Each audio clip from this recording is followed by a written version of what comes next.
அனைவருக்கும் வணக்கம். ரேஷன் அட்டை வைத்திருக்கும் அனைவரும் கவனத்தில் கொள்ளக்கூடிய மிக மிக முக்கியமான மகிழ்ச்சியான அறிவிப்பை தமிழக அரசு வெளியிட்டுள்ளது. இதை பற்றி விரிவாக தெரிஞ்சுக்கணும்னா இந்த வீடியோவை கடைசி வரைக்கும் ஸ்கிப் பண்ணாமல் முழுமையாக பாருங்கள். இந்த வீடியோக்குள்ளே போகிறதுக்கு முன்னாடி இந்த வீடியோக்கு ஒரு லைக் பட்டனை ப்ரெஸ் பண்ணிடுங்க. நீங்கள் இது வரைக்கும் என்னோட சேனலை சப்ஸ்கிரைப் பண்ணாமல் இருந்தீங்கன்னா மறக்காமல் சப்ஸ்கிரைப் பண்ணிக்கோங்க. கூடவே அந்த பெல் சிம்பிளையும் மறக்காமல் கிளிக் பண்ணிக்கோங்க. சரி, வாங்க இப்போ நாம் வீடியோக்குள்ளே போகலாம்.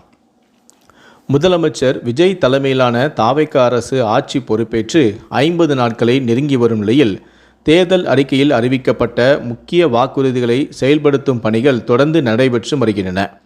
ஏற்கனவே 3 முக்கிய திட்டங்களான அறிவிப்புகள் வெளியாகியுள்ளதால் மகளிர் உரிமை தொகை திட்டம் எப்போது நடைமுறைக்கு வரும் என்ற எதிர்பார்ப்பு மேலும் அதிகரித்துள்ளது.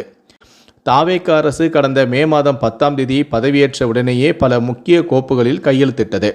500 யூனிட்டுக்கு மின்சாரம் பயன்படுத்தும் குடும்பங்களுக்கு 200 யூனிட் இலவச மின்சாரம் வழங்கும் திட்டம் அதில் முக்கியமானதாகும். அதேபோல சிங்கப்பெண் அதிரடிப்படை உருவாக்கம் மற்றும் பெண்களின் பாதுகாப்பை மேம்படுத்தும் பல நடவடிக்கைகளும் தொடங்கப்பட்டன. சமீபத்தில் தேர்தல் அறிக்கையில் இடம்பெற்றிருந்த தாய்மாமன் தங்க மோதிரம் திட்டமும் அதிகாரப்பூர்வமாக அறிவிக்கப்பட்டது. இந்த திட்டம் செப்டம்பர் 15ஆம் தேதி தொடங்கப்படும் என்று, ஜூன் 22ஆம் தேதி முதல் பிறக்கும் குழந்தைகள் இதன் கீழ் பயன்பெறுவார்கள் என்றும் அரசு தெரிவித்துள்ளது.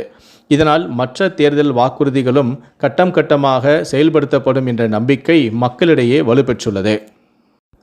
60 வயதிற்கு மேற்பட்ட குடும்ப தலைவிகளுக்கு மாதந்தோறும் 2500 ரூபாய் வழங்கப்படும் என்ற அறிவிப்பு தேர்தல் காலத்திலேயே பெரும் வரவேற்பை பெற்றது. தற்போது அந்த திட்டம் எப்போது தொடங்கும், விண்ணப்பங்கள் எப்போது பெறப்படும், தகுதி விதிமுறைகள் என்ன என்பதற்கான அதிகாரப்பூர்வமான அறிவிப்பை பெண்களும் ஆவலுடன் எதிர்பார்த்து நோக்கி வருகின்றனர். மதுரை மாவட்டம் மேலூரில் முதலமைச்சரான ஜோசப் விஜயின் 52வது பிறந்தநாளை முன்னிட்டு இரட்டை மாட்டு வண்டி பந்தய நிகழ்ச்சி நடைபெற்றது. இதில் கலந்து கொண்ட அமைச்சரான நிர்மல்குமார் நிகழ்ச்சியை கொடியமைத்து தொடங்கி வைத்தார்.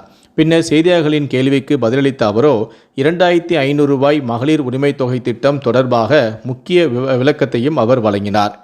செய்தியாளர்கள் எழுப்பிய கேள்விக்கு பதிலளித்த அமைச்சரோ பட்ஜெட் கூட்டத்தொடர் நிறைவடைந்த பிறகு மகளிர் உரிமை தொகை திட்டம் குறித்து விரிவாக பரிசீலனை செய்யப்படும் என தெரிவித்தார்.